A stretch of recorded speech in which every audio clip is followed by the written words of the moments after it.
Hello, everyone. Welcome back to Tubi Fair. I am Steve, joined today by Borp. Hello, hello. Borp has just gotten home from work. He was he couldn't wait to run in the door and talk about today's amazing movie, Robowar, Yes. 1988, Bruno Mattei.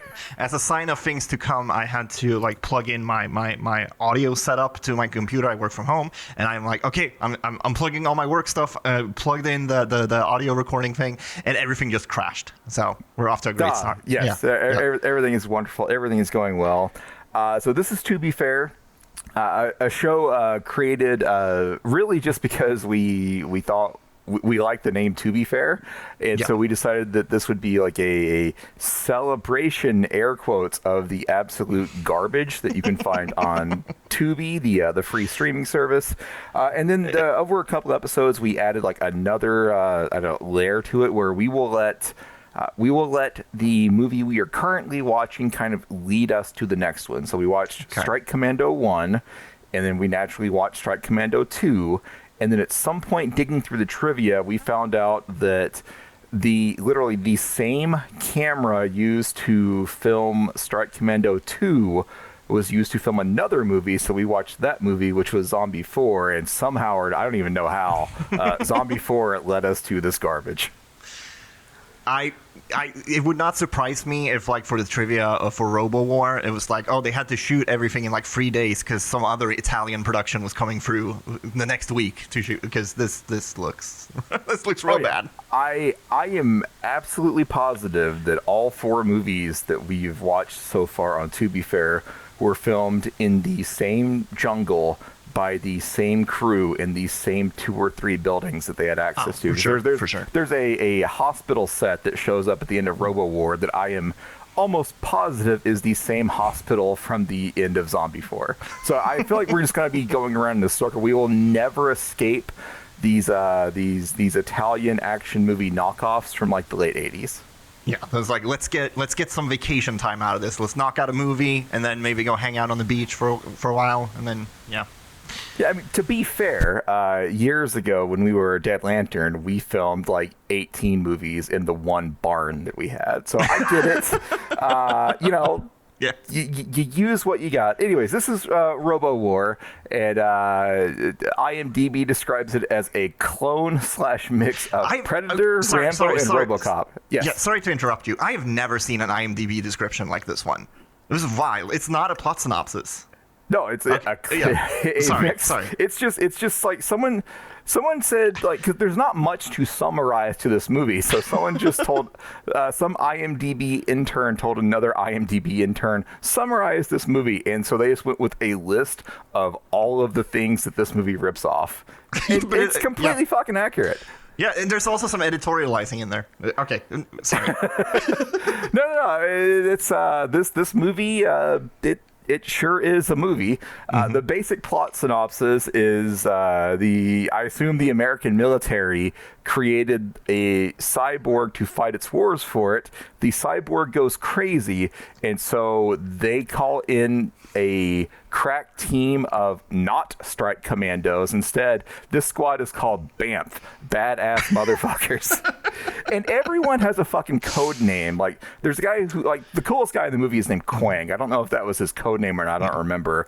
But we also have the field doctor is Papa Doc, and there's another guy named Diddy Bop, and everyone has a thing. So someone is the best scouter, someone is the best tracker, someone is the best martial arts fighter, even though there are no martial arts fights in this movie. The one time it looked like there was going to be one of those, it just did a Predator reference and cut away from it. That scene where they are introducing the squads, the whole squad, and they've got the pictures up, and they're like, this is the baddest scout in the American military. His nickname is. And they just keep getting more and more ridiculous with the code names. Yes. And I'm like, it felt like Tim and Eric, or I think you should leave it. I'm like, what is this? It felt very absurdist. Yeah, so we have multiple code names. The ones that I remember are Papa Doc and Diddy Bop. And then the main guy. So the main guy the main actor is Reb Brown. And at this point, I've seen him in 2 or 3 movies. And so in the movie, in this film, His code name is Killzone. And again, I've seen this guy in a few movies at this point. He looks like just this ridiculous douchebag. So in my headcanon, he picked this name out himself. And so someone presents him with the script for Robowar, and they say, Mr. Brown, what do you want your character? His character's name is already Murphy Black, which sounds like a stereotypical action hero name. Yeah. But they asked Reb Brown, what do you want your code name in Robowar to be? And he gets very serious, and he slowly takes off a pair of sunglasses. And then he probably takes off a second pair of sunglasses. And then he gets real close to the guy and real stern, real seriously goes, Killzone. And so they wrote it into the fucking script. You can't convince me that's not what happened in this movie. I do believe at some point. I do believe that at some point that man was a serious actor. I believe I've seen him in Hardcore, a Paul Schrader movie. But I don't know. At some point, he made the Italian turn that a lot of schlocky actors made. I've only seen him in like just low budget awful action movies. Okay. This is now the second time I've seen him in Tubi Fair. He was in a movie that we watched on the Steve cast with Steve James, and I can't remember the movie's name anymore. The movie was terrible. It was very disappointing. He was also Captain America in this incredibly like low budget live action Captain America from, I want to say, like late 70s, maybe super early 80s. And all I remember about this movie is his Captain America outfit is like this terrible like knockoff Captain America outfit, but his mask is the main thing I remember. His mask is just like a blue motorcycle helmet with an A painted on it. It's terrible. All right, sounds incredible. Sounds like a Canon Films level of production. I actually am. I feel like reasonably sure it was Canon, but future edit Steve, investigate that. Yeah. That said, I would 100% watch that movie again, just for the terribleness of it. But anyways, this the BAMF made up of these various people with code names, and most of the time their code names don't even get used anymore. Because I don't think anyone actually ever calls Murphy Black Killzone at any point in the movie outside of this opening. But still, just what a fucking ridiculous name. Yeah. In the opening, there is a character that he's like, why the code names? And we don't actually get an explanation. The answer to that question is, oh, you want to know what they're actually called? They're called BAMF. Badass motherfuckers, or whatever it stands for. It's like that was the explanation. Yes. Okay. There was no follow-up scene where the guy's like, okay, but why are they called that? Why do they need code names? They just drop that plot point. Anyways, they are not told. They're not told what their mission is. Like they're just told, hey, go show up to this jungle. You have a mission, and they get there, and there's this guy named like Masher, which is not a code name. I think his name is actually just Masher. And Masher tells them, well, you've got two rafts to beach, and they never explain what that means or what Killzone and crew were supposed to get out of that explanation. But there are two rafts that he has to beach, and of course they run into Omega 1, which is the name of this terrible awful thing. If anyone like me grew up with Power Rangers and was stupid enough to watch it through the season called Power Rangers Turbo, this guy looks like the Phantom Ranger. This is the we have Phantom Ranger at home version of the Phantom Ranger. This guy's I'll put a picture of this guy in our recording here when I go to edit this, but it's absolutely ridiculous. There was a point early on in the movie where they kind of keep the robot hidden, and I'm like, is that just a guy wearing a motorcycle helmet? And then there's the next scene. It's like, yes, in the next scene the visor goes up, and I'm like, it is a fucking motorcycle helmet. Jesus. It's a guy in a motorcycle helmet in like leather chaps and a leather jacket with this I don't know, like almost like football pads that have been spray painted black. It's fucking stupid looking. This is Omega 1, and he is the ultimate killing machine. And I have terrible hearing, so I watch everything with subtitles. And every time this guy was on screen, the subtitles just said like vocalizing digitally. He makes these ridiculous like cheesy robot noises. Like imagine like the Roger Roger from the Star Wars prequel trilogy, like turned up to 11. That's the only noise this thing makes.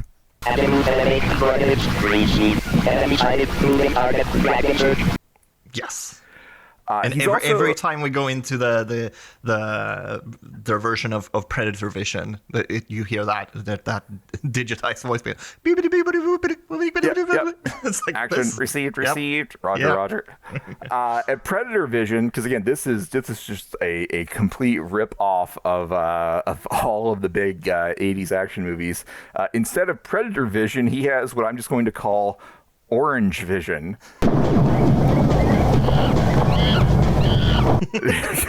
he sees everything in orange at like 240p, and sometimes there's like a targeting reticule in the middle of it, and that's all he ever. Yes. I don't know how he gets anything done. All he sees is orange. Yes. So eventually the Not Strike Commandos figure out that there's this cyborg out there, and there's some backstory. Actually, it's a while before they even fight the cyborg, because just randomly these other like evil military people show up, and they're chasing down people that worked at like the country's only hospital. And so there's an extended scene where these people go off and fight that tiny army, just kind of ignoring Omega 1 along the way. Of course, the only survivor of these civilians is the attractive blonde woman who doesn't really become the love interest, but she's, her role in the movie is she's female, and that's it. That's all she does. Yeah. That's all she brings to the film. According to Letterboxd, her character name is Virgin, which is like a real. I don't know if that's actually. I don't know if they say the character's name in the movie, but that's some real like Hideo Kojima-esque level of naming characters. Yeah, I thought that too. Like, I thought this has to be like a translation mistake, but this isn't dubbed. This is all in English. No, her name. I'm with you. I don't know that they actually call her anything in the movie, but yeah, she is credited in the film as just Virgin. Yes. Good for you. But eventually they fight off this army that didn't really have any reason to be in the film, other than they probably only had access to the Omega 1 costume for 10-15 minutes, and so they had to make the most of that. And also it seems like they're just doing Predator. Whereas, like, in Predator, they fight some regular-ass dudes in the beginning, so we should probably do that. Yeah, but I feel like in Predator, they fought the Predator more than they fought the other military. And that is not the way this movie works. No, for sure. In this scene, you can also this is a stocky Italian production where the American soldiers just stand by as they murder these innocent people, and then after they've murdered all the innocent people, except for the pretty blonde woman, they intercept. But yeah, they just stand by and watch these poor hospital workers get like gunned down. And it's like, innocent people are getting just because the scene that introduces us to the hospital workers is they are fleeing from like 2 military jeeps full of guys with guns, and the guys with guns are just mowing down everyone except the attractive blonde. And then when the attractive blonde is the only one left, then Kill Zone is like, all right, we're gonna go get him now, and, and they do. It's the whole time this is going on, Masher is he keeps telling Killzone, this isn't your mission. We still don't know what the mission is beyond beach 2 rafts, which again is never explained in the movie. Masher keeps saying this is not our mission. This is not what we're here to do. But they also never say what they're there to do. And so Masher, the blonde is rescued against Masher's orders, and eventually you find out that Masher is the one that actually created the Omega 1 cyborg, and so all of the other commandos now hate this guy. They didn't like him to begin with because he wasn't part of their unit, but now they really hate him, but they won't just kill him because they keep saying that, oh, we need him, we need what he knows.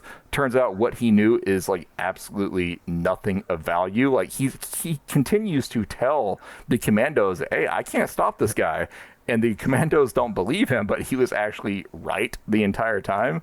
Like, you eventually find out there's a little remote control that you have to click basically like right in front of the robot's face to kill him. But they, I guess, just thought that at any point in time this guy could go and flip an off switch somewhere and that would kill the cyborg. But nope, that's not the way it worked. It's nonsense. It's nonsense. It's absolute nonsense. But eventually, much like the Predator, the Omega 1, I keep wanting to call him Robo Warrior, but no, he's officially Omega 1. Omega 1 begins picking the commandos off one at a time in various Predator-adjacent ways. He just skins a couple of people. He hunts them. There's one point where Killzone and Quang are the only two commandos left, and they're trying to flee, and Quang is just like, no, I stay. And Killzone's like, okay. And so Quang, very much like Billy in Predator, I think Billy was the character, he takes his shirt and vest off, he pulls out a machete, and he just waits to fight the not Predator. And then you hear a scream, and now Quang is dead. They just completely stole that scene from Predator. Yeah, and I feel like this is the part of the... It's funny saying this is the part of the movie that lost me. But this, like, you know, almost slasher-esque setup that is very much like the Predator.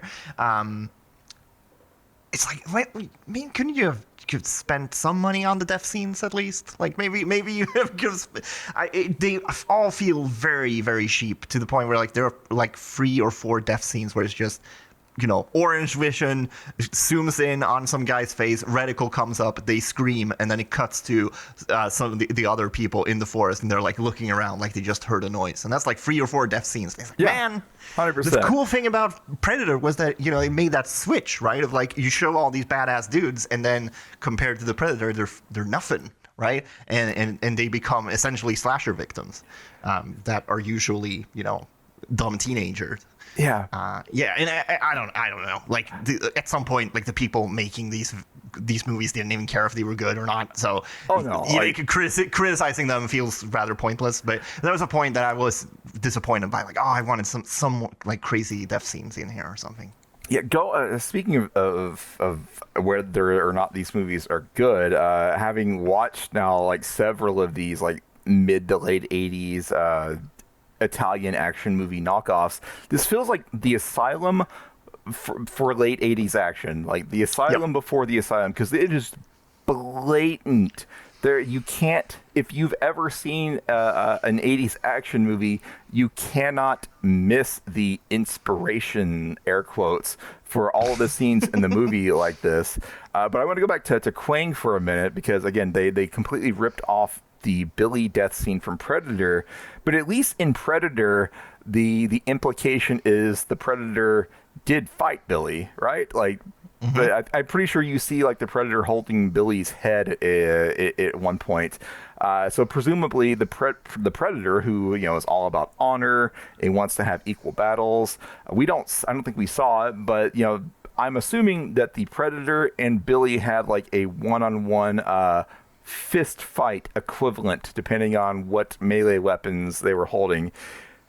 But in this movie, Quang pulls out his machete, and then very clearly, even though we don't see the kill, the implication through the orange vision is Omega 1 just shoots him in the head.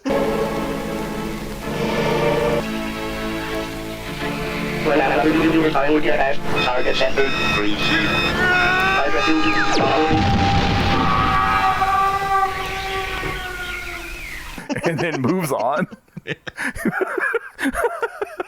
It's so fucking stupid. Yes. Something else is like there's a weird relationship with gore in this film, because they'll show dead bodies, and the dead bodies will just be mutilated all to hell. You see skeletons covered in gore and grime and slime. You'll see people with holes blown in them, but you never see any blood in the act. And this is something that we noticed in one of the Strike Commandos movies. No one bleeds when they get shot. You'll have all of the commandos with their big machine guns just laying waste to people, and people fall down, but there's never any blood, so they could afford to like cover skeletons in Caro corn syrup. They absolutely could not afford squibs in this film and films like it. Yeah, I would probably imagine that they are reusing these corpses and skeletons for multiple productions, and that's why they have them at the ready. They don't have to spend any more money on them. And yeah, exactly. They're not going to spend money on like one particular production, which is kind of a messed up way to make movies. But in that vein, the movie opens with a shot of a helicopter flying, and I guarantee I've seen that same helicopter shot in all of the other movies that we have watched on Tubi Fair so far. Yeah. I mean, this is a very like economic way to make movies. You shoot you shoot like 30 minutes of something that can apply to any movie that you would ever make in the future, and then you only need to get 55 minutes of new stuff to put into it.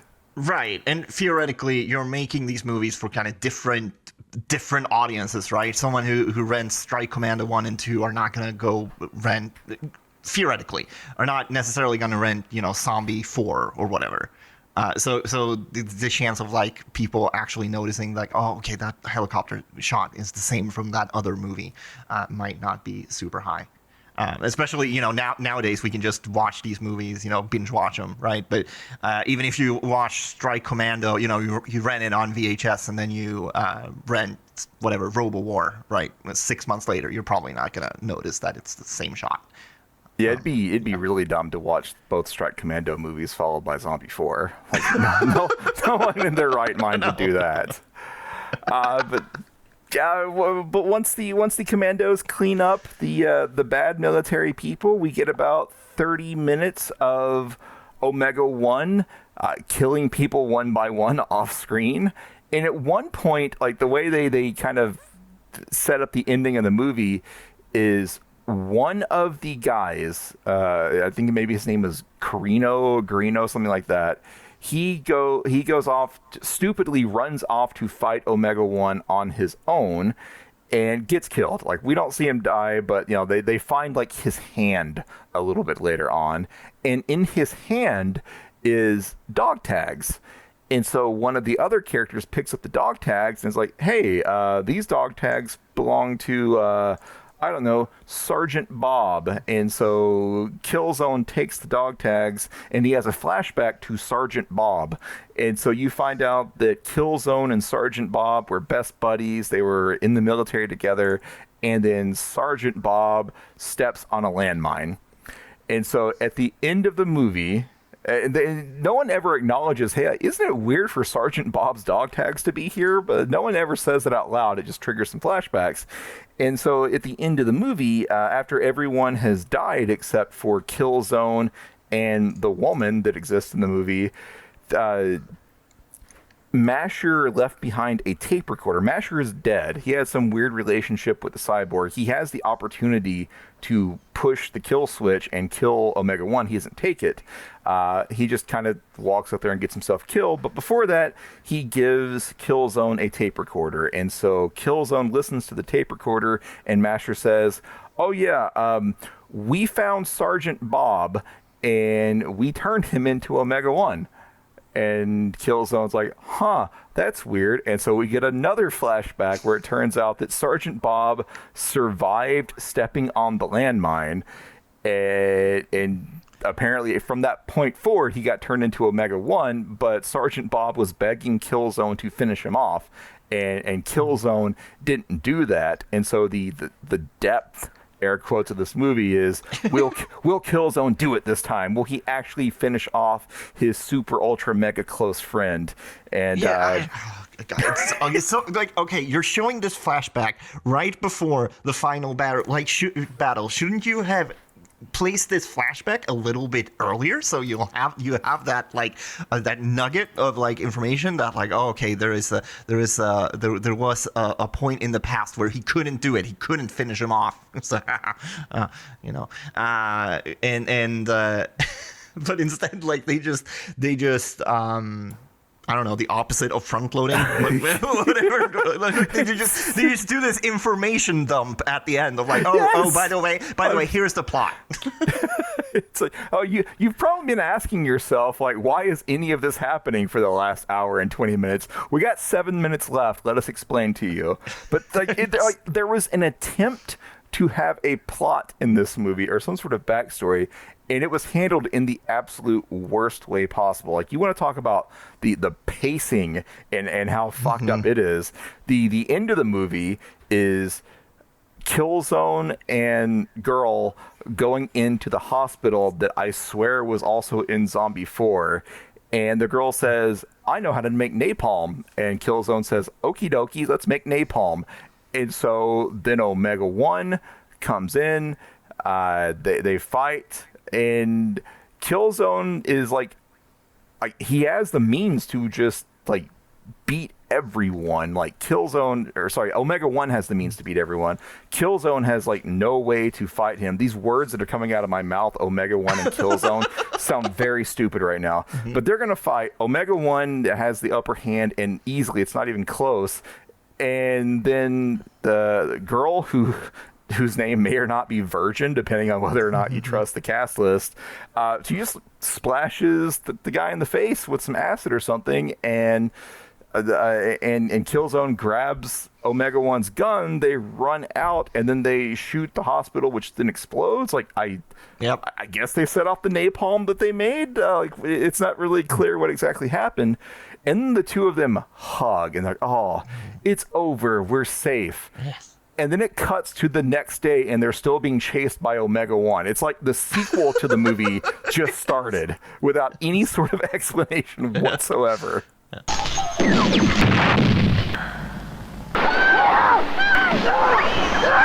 Enemy is moving target. Quick question: does the hospital blow up in Zombie 4? I don't think so. Because that looks like way too much of an expensive shot to only be used for one movie. Yeah, maybe Robowar was the last film to be made in the Tubi cinematic universe, where lots of shit's going on in this one jungle and at this one hospital. Yes. But anyway, so like they beat Omega 1. And it cuts to the next day. No, they didn't. It's now like the whole next morning. It's daylight. They're being chased by Omega 1 again. And Omega 1 is just beating the shit out of douchebag guy Killzone. And there's a boat. And the boat took them to the island. And the boat's going to come back in 3 days to pick them back up. And so they're waiting for the boat. But basically, Killzone runs off and lures Omega 1 away so that the girl can get out to the boat and be safe. And then Killzone and Omega 1 just stand at the edge of a waterfall looking longingly into each other's eyes. And Omega 1, turns out he picked up the kill switch that Masher had and gives it to Killzone, and Omega 1 wants to die. Omega 1, I guess, kind of, sort of, maybe not, remembers that he used to be human. None of this is explained. You got to infer all of this. I'm doing my best here to help this movie out. And he hands the switch to Killzone, and Killzone looks at it, and he shakes his head like he's still not ready to actually do it. But then he just does it. Apparently, I assume there was some sort of internal dialogue where he's like, man, I couldn't do this before, and look what happened. I have to make things right. I have to kill my friend this time. Again, we don't get any of that. I'm inferring all of this happened in Murphy Killzone Black's head. And so he pushes the button, and Omega 1 tells him to leave, and so he jumps off the waterfall in slow motion, a la the Predator, while Omega 1 explodes in an explosion that is nowhere near as cool as the Predator.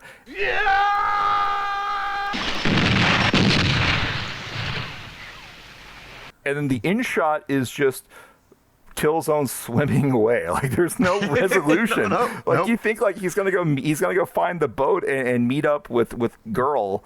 No, it's just the last shot is him swimming away, and then terrible rock music plays over the closing credits. Hard cut to credits. This has a real, I don't know. I feel like Bruno Mattei, the director of this, and the Strike Commando films, I believe, Yep. he's like standing off camera, just making the like hand motion for stretch. Just stretch this out for as long as possible, so we got a 90-minute movie. There is a lot of them just walking around in the forest. With the Or one jungle. song that they played for constantly playing over it.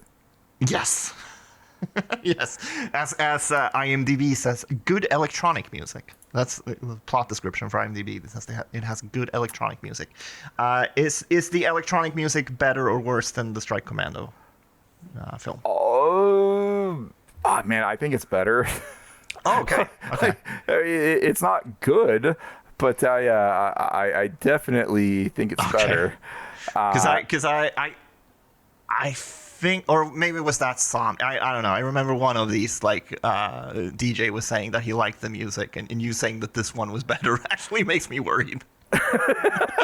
I mean, I am not a music aficionado. I have terrible taste in music. This one, the music in this one, I didn't hate, or if I did hate it, it was only because they only had this one song that that plays over everything, and it's got. We want to talk about stretching things out. In the middle of the movie, there's a lot of them walking through the jungle, like you said, but then it cuts back to orange vision. So you'll have the commandos walking through the jungle with this, like, music, air quotes, like, da-da-da-da-da-da-da, and then it just cuts back to orange vision and Robo Omega 1 doing this stupid like digital voice and going Roger, Roger, received, and then it cuts back to the commandos walking around in the same song, and then cuts back to orange vision, and they will fill up 5 minutes of time with this to like to make it seem like things are happening when they are absolutely not fucking happening. Another thing I thought about was that every shootout scene, there's no one actually like aims a gun. Everyone fires from the hip, and they've just got that finger down on the trigger. So they'll show someone firing from the hip, and then they can cut to the other scene or the other shot where they just set off like small like explosives in random places. So it just looks, and they're just shooting the shit out of this scenery, man. Yeah, there's a scene early on in the movie, and I thought this was going to be like another Predator reference, and maybe it was meant to be like a fake out. But the guys are walking around in the jungle, and they look up, and in the trees they see like this glimmer, and I'm thinking, oh god, is Omega 1 also able to go invisible? Is that what's happening here? It turns out no, it's just the body of a sniper, and they were seeing the glint of his scope. But they sneak up on this sniper. They don't know that he's already dead, but they sneak up on him, and it's like everyone says, I got him. No, I got him. No, I got him. No, I got him. I'm taking the shot. And they all unload like 100 bullets, no, probably like 1,000 into this one guy. And they're like, all right, well, he's dead now. All right, job well done. Who is paying for the ammo in this movie? Man, this was rough. Of all of the crap that we have watched on Tubi Fair, this might be the worst. And Great, I'm happy to be here. And that is saying something, considering Strike Commando 2 existed and was talked about on this very show. Yeah, you made the Asylum comparison earlier, and I like these more because with a lot of the time with these like Italian ripoff movies, this was before CGI, so they had to at least try like a little bit, and sometimes they actually try a lot, and you're watching it, and it's like, wow, this is way better than I thought it would be. It's still not good, but and more entertaining than I thought it would. In this one, it seemed like they did not try that much. This seemed like off the back of another production. Let's get some guys in here with some Halloween costumes. Yeah, there's walking around the jungle.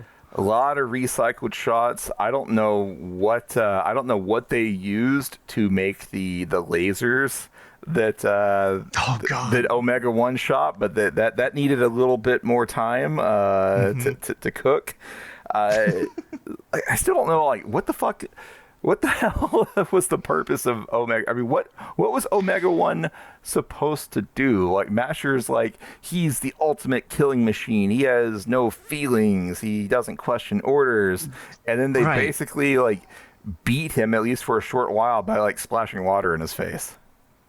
Yeah, and also there's like no, I mean, he just at the end he just looks. There's no like emotional arc or like turn or anything like that makes any sense in this movie, because at the end Omega One just looks at the guy and he's like, "Kill me now," and it's like, what changed? You've killed all these people already. like, okay.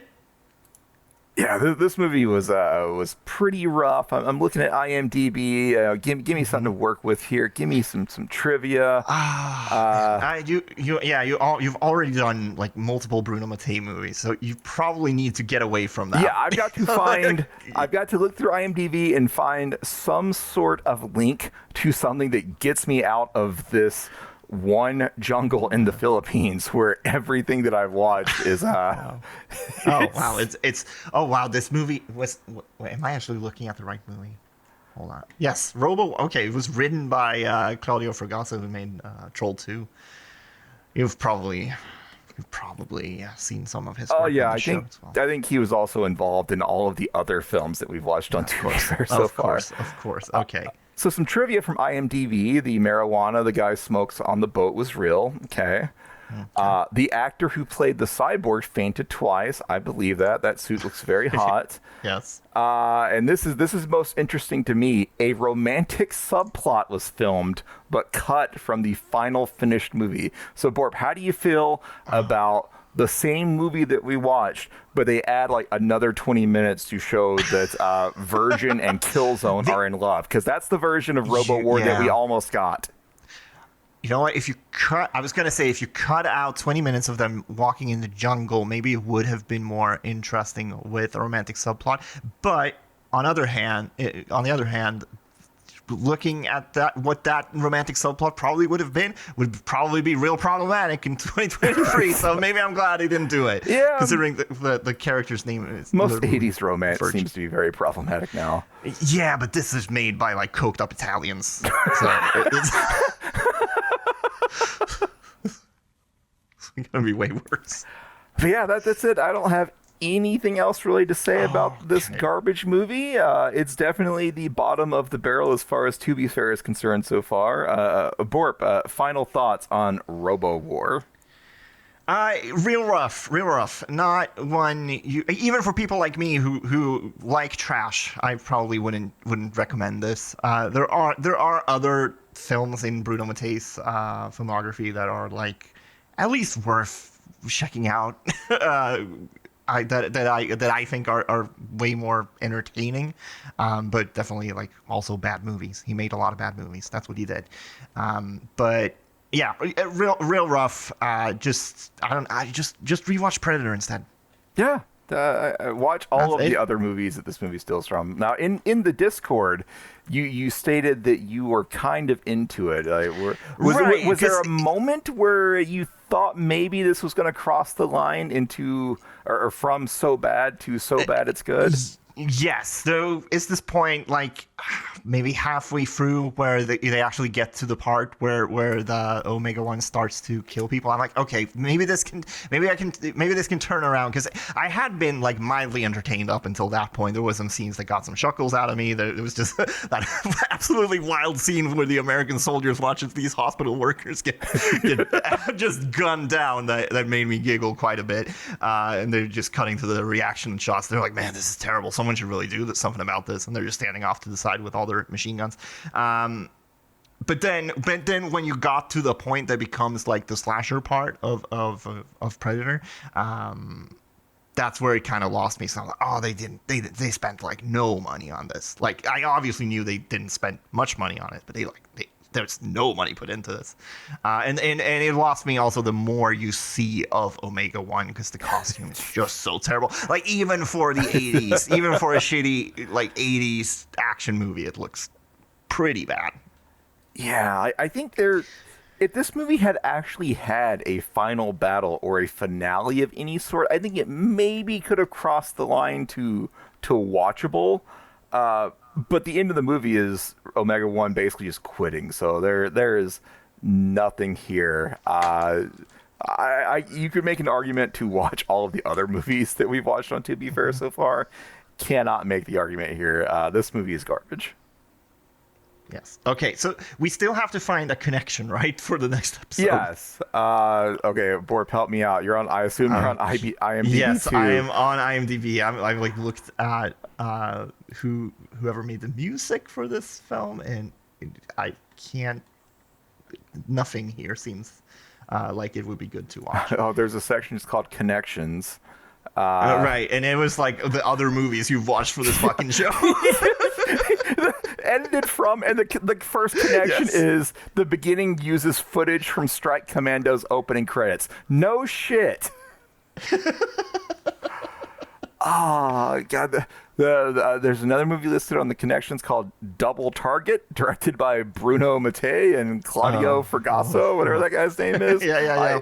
Oh god, I don't know if we're gonna find it on this show, but we will find something that gets us away from both Italy and this Philippines jungle. Yes, that sounds good. Okay, yeah, that is. We'll do post episode research here. Yeah, there we go. But that's it. That's all we got for now. Thanks for joining us again, Borp. Thanks for popping on and suffering through Robowar. Oh, thanks for having me. We'll maybe do another one of these in a few months, depending on how much distance we can find in IMDb.